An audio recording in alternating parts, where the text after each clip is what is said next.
Welcome students. स्वागत है आपका मेरे YouTube channel Hindi made easy में। और आज हम बाल महाभारत कथा की श्रृंखला में करने जा रहे हैं पार्ट 9 द्रोणाचार्य। आचार्य द्रोण महर्षि भारद्वाज के पुत्र थे। पांचाल नरेश का पुत्र द्रुपद भी द्रोण के साथ ही भारद्वाज आश्रम में शिक्षा पा रहा था। दोनों में गहरी मित्रता थी। कभी कभी राजकुमार द्रुपद उत्साह में आकर द्रोण से यहां तक कह देता था कि पांचाल देश का राजा बन जाने पर मैं आधा राज्य तुम्हें दे दूंगा। तो यहां तक आप देख रहे हैं कि आचार्य द्रोण जो है उनके पिताजी का नाम महर्षि भारद्वाज है। और जब वो आश्रम में अपनी शिक्षा प्राप्त कर रहे थे तब पांचाल नरेश द्रुपद भी उनके साथ थे और दोनों में बहुत गहरी मित्रता थी। और कभी कभी तो उत्साह में आकर मित्रता में पांचाल देश जो है उनके राजा ने ये भी कह दिया कि जब वो राजा बनेंगे तो उनको आधा राज्य दे देंगे। शिक्षा समाप्त होने पर द्रोणाचार्य ने कृपाचार्य की बहन से ब्याह कर लिया। जब वो बड़े हुए तो कृपाचार्य की बहन कृपि से उनका विवाह हो गया। उससे उनके एक पुत्र हुआ जिसका नाम उन्होंने अश्वत्थामा रखा। द्रोण अपनी पत्नी और पुत्र को बड़ा प्रेम करते थे। द्रोण बड़े गरीब थे। वे चाहते थे कि धन प्राप्त किया जाए और अपनी पत्नी व पुत्र के साथ सुख से रहा जाए। उन्हें खबर लगी कि परशुराम अपनी सारी संपत्ति गरीब ब्राह्मणों को बांट रहे हैं। तो एक बार जब उनको पता चला कि परशुराम जो हैं वो गरीब ब्राह्मणों को अपनी संपत्ति बांट रहे हैं तो भागे भागे उनके पास गए। लेकिन उनके पहुंचने तक परशुराम अपनी सारी संपत्ति वितरित कर चुके थे, यानी बांट चुके थे और वनगमन की तैयारी कर रहे थे। द्रोण को देखकर वह बोले, ब्राह्मण श्रेष्ठ, आपका स्वागत है, पर मेरे पास जो कुछ था वह मैं बांट चुका हूं। अब ये मेरा शरीर और धनुर्विद्या ही है। बताइए मैं आपके लिए क्या करूं। तब द्रोण ने उनसे सारे अस्त्रों के प्रयोग और रहस्य सिखाने की प्रार्थना की। परशुराम ने यह प्रार्थना स्वीकार कर ली और द्रोण को धनुर्विद्या की पूरी शिक्षा दे दी। कुछ समय बाद राजकुमार द्रुपद के पिता का देहावसान हो गया। अब ये जो द्रुपद थे उनके पिताजी की मृत्यु हो गई और द्रुपद राजगद्दी पर बैठा। द्रोणाचार्य को जब द्रुपद के पांचाल देश की राजगद्दी पर बैठने की खबर लगी तो यह सुनकर वह बड़े प्रसन्न हुए और राजा द्रुपद से मिलने पांचाल देश को चल पड़े। ये जो पांचाल देश है वो आज का पंजाब है। उन्हें गुरु के आश्रम में द्रुपद की लड़कपन में यानी बचपन में की गई बात याद थी। सोचा यदि आधा राज्य ना भी देगा तो कम से कम कुछ धन तो जरूर ही देगा। यह आशा लेकर द्रोणाचार्य राजा द्रुपद के पास पहुंचे और बोले, मित्र द्रुपद, मुझे पहचानते हो ना? मैं तुम्हारा बालपन का मित्र द्रोण हूं। तो वहां पहुंच गए द्रुपद के पास और उन्होंने उन्हें याद दिलाया कि मैं बचपन का तुम्हारा मित्र हूं। तो याद है तुम्हें, तुमने कहा था कि आधा राज्य जो है तुम मुझे दे दोगे। ऐश्वर्य के मद में मत्त हुए राजा द्रुपद को द्रोणाचार्य का आना बुरा लगा। यानी उसे बहुत उस समय घमंड हो चुका था कि वो राजा बन चुका है और द्रोणाचार्य का आना भी उसे अच्छा नहीं लगा। और द्रोण का अपने साथ मित्र का सा व्यवहार करना तो और भी अखरा। उसे बहुत अजीब लग रहा था, ये क्या कह रहा है कि मैं मित्र हूं और ये इस तरह से आकर एकदम से अचानक जो है मुझसे मिला है। तो वह द्रोण पर गुस्सा हो गया और बोला, ब्राह्मण, तुम्हारा ये व्यवहार सज्जनोचित नहीं है। यानी तुमने जो है एक जो सज्जन को व्यवहार करना चाहिए वो नहीं किया है। मुझे मित्र कहकर पुकारने का तुम्हें साहस कैसे हुआ? सिंहासन पर बैठे हुए एक राजा के साथ एक दरिद्र प्रजाजन की मित्रता कभी हुई है? तो उन्होंने उनकी गरीबी का जो है मजाक उड़ाया और उन्होंने कहा, तुम तो गरीब हो, तुम मेरे साथ कैसे मित्रता दिखा सकते हो? तो वो तो बचपन की बातें थी, तुम्हारी बुद्धि कितनी कच्ची है। लड़कपन में लाचारी के कारण हम दोनों को जो साथ रहना पड़ा, यानी मजबूरी के कारण हम दोनों साथ थे, उसके आधार पर तुम द्रुपद से मित्रता का दावा करने लगे। दरिद्र की धनी के साथ, मूर्ख की विद्वान के साथ और कायर की वीर के साथ मित्रता कहीं हो सकती है? मित्रता बराबरी की हैसियत वालों में ही होती है। जो किसी राज्य का स्वामी ना हो, वह राजा का मित्र कभी नहीं हो सकता।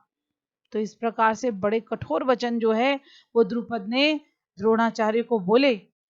द्रुपद की इन कठोर गर्वोक्तियों को सुनकर, गर्व से घमंड से भरी हुई बातों को सुनकर द्रोणाचार्य बड़े लज्जित हुए।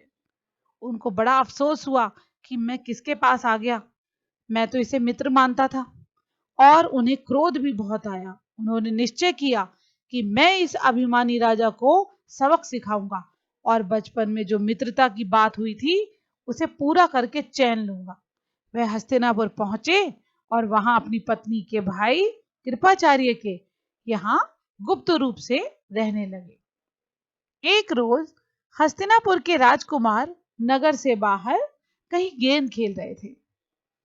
तो ये बात तब की है जब कौरव और पांडव छोटे थे और उस समय वो जो नगर के बाहर गेंद से खेल रहे थे कि इतने में उनकी गेंद एक कुएं में जा गिरी। युधिष्ठिर उसको निकालने का प्रयत्न करने लगे तो उनकी अंगूठी भी कुएं में गिर गई। सभी राजकुमार कुएं के चारों ओर झांक झांक कर देखने लगे, पर उसे निकालने का उपाय उनको नहीं सूझता था। एक कृष्ण वर्ण का ब्राह्मण, यानी जिसका वर्ण काला था, वो मुस्कुराता हुआ ये सब चुपचाप देख रहा था। तो ये और कोई ब्राह्मण नहीं, ये द्रोणाचार्य ही थे। राजकुमारों को उसका पता नहीं था। राजकुमारों को अचरज में डालता हुआ वह बोला, राजकुमारों बोलो, मैं गेंद निकाल दूं तो तुम मुझे क्या दोगे? ब्राह्मण श्रेष्ठ, आप गेंद निकाल देंगे तो कृपाचार्य के घर आपकी बढ़िया दावत करेंगे। युधिष्ठिर ने हंसते हुए कहा। तब द्रोणाचार्य ने पास में पड़ी हुई सीख उठा ली और उसे पानी में फेंका। सीख गेंद को ऐसे जाकर लग गई, जो कि कुएं में पड़ी हुई थी ना, तो उसी में जाकर लग गई जैसे तीर, और फिर इस तरह लगातार कई सीखों से वे कुएं में डालते गए। सीखें एक दूसरे के सिरे से चिपकती गई। ये सब जो है उनकी मंत्र शक्ति से हो रहा था कि सीख एक के बाद एक सिरे से चिपकती गई। जब आखिरी सीख का सिरा कुएं के बाहर तक पहुंच गया तो द्रोणाचार्य ने उसे पकड़कर खींच लिया और गेंद निकल आई। सब राजकुमार आश्चर्य से ये कर्तव्य देख रहे थे। सारे के सारे ये हैरान थे कि ये कैसे हो गया। उन्होंने ब्राह्मण से विनती की कि युधिष्ठिर की अंगूठी भी निकाल दीजिए। उन्होंने कहा, भाई ठीक है, आपने गेंद निकाल दी है, अब इनकी अंगूठी भी निकाल दीजिए। द्रोण ने तुरंत धनुष चढ़ाया और कुएं में तीर मारा। पल भर में बाण अंगूठी को अपनी नोक में लिए हुए ऊपर आ गया। द्रोणाचार्य ने अंगूठी युधिष्ठिर को दे दी। यह चमत्कार देखकर राजकुमारों को और भी ज्यादा अचरज हुआ। उन्होंने द्रोण के आगे आदर पूर्वक सिर नवाया, यानी सिर झुकाकर, और हाथ जोड़कर पूछा, महाराज हमारा प्रणाम स्वीकार कीजिए और हमें अपना परिचय दीजिए कि आप कौन हैं, हम आपकी क्या सेवा कर सकते हैं, हमें आज्ञा दीजिए। द्रोण ने कहा, राजकुमारों, ये सारी घटना सुनाकर पितामह भीष्म से ही मेरा परिचय प्राप्त कर लेना। यानी तुम जाओ अपने पितामह यानी दादा भीष्म को, जब ये सब बातें बताओगे वो खुद जान जाएंगे कि मैं कौन हूं। राजकुमारों ने जाकर पितामह भीष्म को सारी बात सुनाई तो भीष्म ताड़ गए। उनको एकदम से पता चल गया कि हो ना हो वे सुप्रसिद्ध आचार्य द्रोण ही होंगे। ये सोचकर उन्होंने निश्चय कर लिया कि अब से राजकुमारों की अस्त्र शिक्षा, यानी जो हथियार चलाने की जो शिक्षा है द्रोणाचार्य के हाथों ही पूरी कराई जाए। बड़े सम्मान से, आदर से उन्होंने द्रोण का स्वागत किया और राजकुमारों को आदेश दिया कि वे गुरु द्रोण से ही धनुर्विद्या सीखा करें। कुछ समय बाद जब राजकुमारों की शिक्षा पूरी हो गई तो द्रोणाचार्य ने उनसे गुरु दक्षिणा के रूप में पांचाल राज द्रुपद को कैद कर लाने के लिए कहा। उन्होंने कहा, भाई अब बताइए गुरु दक्षिणा में हम क्या दें आपको?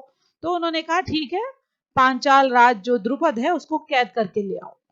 उनकी आज्ञा अनुसार पहले दुर्योधन और कर्ण ने द्रुपद के राज्य पर धावा बोल दिया और पराक्रमी द्रुपद के आगे वे ना ठहर सके, यानी फिर वो द्रुपद से हार गए, हार कर वापस आ गए। तब द्रोण ने अर्जुन को भेजा। अर्जुन ने पांचाल राज की सेना को तहस नहस कर दिया और राजा द्रुपद को उनके मंत्री सहित कैद करके आचार्य के सामने ला खड़ा किया। द्रोणाचार्य ने मुस्कुराते हुए द्रुपद से कहा, हे वीर, डरो नहीं, किसी प्रकार की विपत्ति की आशंका ना करो, यानी कोई संकट नहीं है तुम पर। लड़कपन में तुम्हारी हमारी मित्रता थी। अरे तुम तो मेरे बचपन के मित्र हो, साथ साथ खेले कूदे, उठे बैठे।